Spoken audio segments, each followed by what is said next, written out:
pada pagi hari ini kita siapkan hati dan pikiran kita untuk berdoa. Mari kita berdoa. Bapa kami yang ada di surga, dimuliakanlah nama-Mu. Datanglah kerajaan-Mu, jadilah kehendak-Mu di atas bumi seperti di dalam surga. Berilah kami rejeki pada hari ini, dan ampunilah kesalahan kami, seperti kami pun mengampuni yang bersalah pada kami. Dan janganlah masukkan kami ke dalam pencobaan,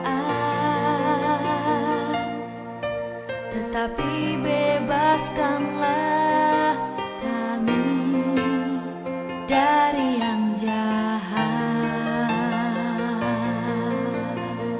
Selamat pagi, masih bersama dengan Pak Ardi di jam pelajaran bahasa Indonesia. Apa kabarnya anak-anakku? Pak Ardi berharap kabar kalian baik-baik saja dan luar biasa. Jangan lupa sarapan pagi dan berolahraga, biar tubuh kita sehat kuat dan penuh semangat dalam belajar. Walaupun cuaca hujan gerimis seperti ini, kita harus tetap semangat ya. Jangan lupa olahraga pagi, bisa di rumah. Kalian bisa dance, push up, sit up, ataupun olahraga yang lainnya. Baiklah anak-anakku, pembelajaran pada pagi hari ini adalah menuliskan ide pokok dari teks menggunakan diagram pohon. Apa sih diagram pohon? Diagram pohon itu seperti peta pikiran, sama saja, cuma sebutannya beda. Maka dari itu, dengar dan tonton penjelasan dari Pak Ardi. Pada pembelajaran sebelumnya, kalian sudah belajar menuliskan ide pokok pada gambar dan menceritakannya. Nah, kali ini kita belajar tentang diagram pohon. Diagram pohon adalah rangka dalam bentuk kotak-kotak yang tersusun untuk mempermudah pembaca menemukan ide pokok. Cara membuat diagram pohon dibuat seperti pohon yang memiliki ranting-ranting daun. Judul dari cerita dibuat sebagai batangnya. Kemudian ide pokok setiap paragraf sebagai ranting daunnya. Nah, perhatikan lagi penulisan ide pokok menggunakan diagram pohon. Diagram pohon adalah teknik yang digunakan untuk memetakan suatu sasaran. Nah, perhatikan kotak di bawah tersebut. Ada judul, ide pokok paragraf 1 dan ide pokok paragraf 2. Kalau ide pokoknya ada 3, kalian bisa taruh di atas atau bawahnya. Yang penting judulnya ada di tengah-tengah. Cara menuliskan ide pokok dari teks menggunakan diagram pohon adalah yang pertama, membaca bacaan dengan seksama. Kedua, menentukan ide pokok dalam setiap paragraf. Yang ketiga, baru menuliskan ide pokok dalam diagram pohon.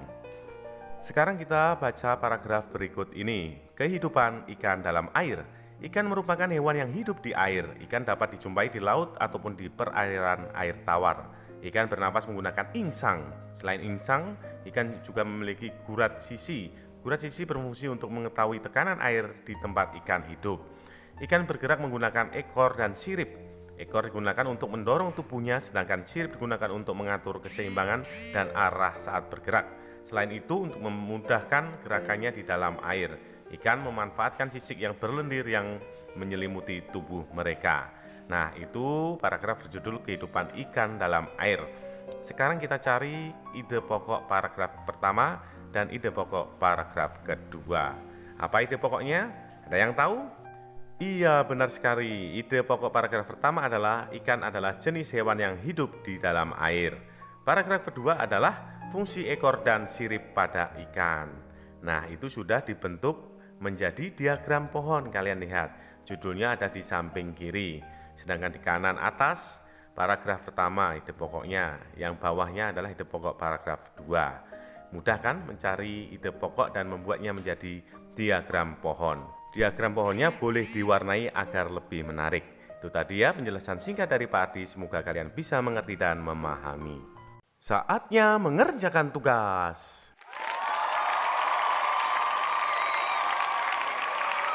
Sekarang buka buku paket halaman 63, kalian baca paragraf berjudul Permainan Boy-boyan.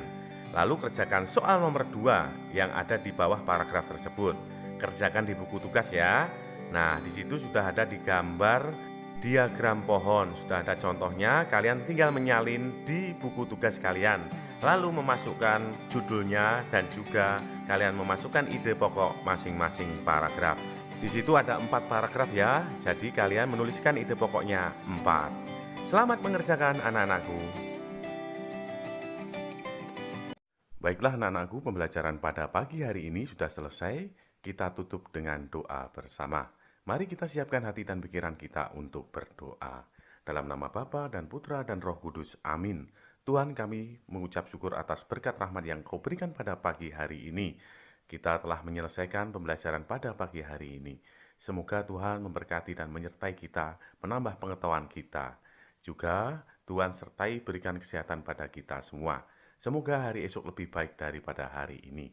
Namamu kami puji kini dan sepanjang masa. Amin. Dalam nama Bapa, Putra, dan Roh Kudus. Amin. Demikian pembelajaran pada pagi hari ini. Tetap semangat anak-anakku, selalu berdoa dan salam sehat. Jangan lupa selalu tersenyum dan tetap bahagia. Sebab senyum dan bahagia adalah obat penangkal virus corona. Sampai jumpa di video pembelajaran berikutnya.